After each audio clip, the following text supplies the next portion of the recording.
veteranos ni oang nebe hetam bolso estudo, baseia basira nebe prensa requisito. Questão ni hato husi ministro assunto combatente do Libertação Nacional, Zil da Costa Wansoro, liga a preocupação Comissão EFI Parlamento Nacional, bem hira halo audiência público Maclan, e a sexta-feira ne, quando a execução Orçamento Geral do Estado Rihun Rua Ronaldo Reis em Lima.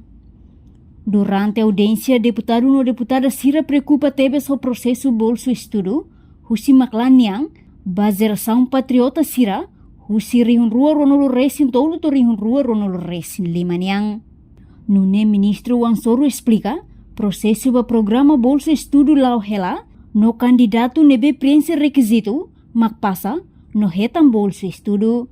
Mas be candidato Sira lahaturo comportamento diak, mak Sira sei lahetan tang oportunidade, inclui veteranos ni Wan Sira.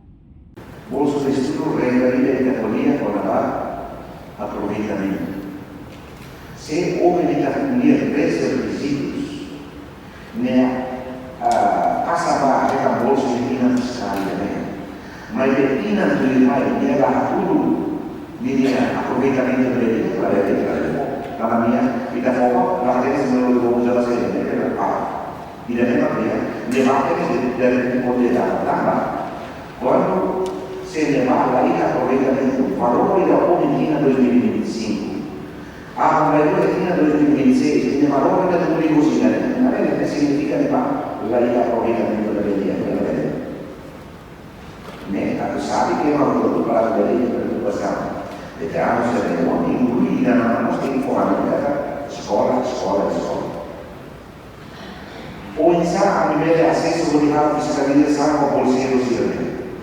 O website do Ministério União, onde publicou acesso, Inglaterra, Austrália, Irlanda, Portugal, todo acesso.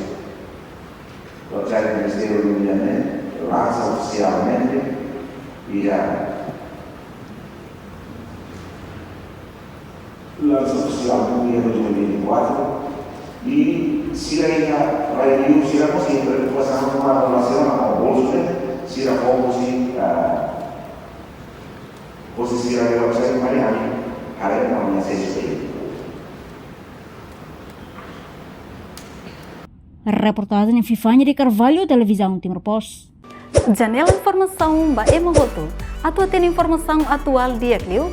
Kita haluha, hane botão subscribe, like, halo comentário no Fahia Tutang ba media sosial Hoto.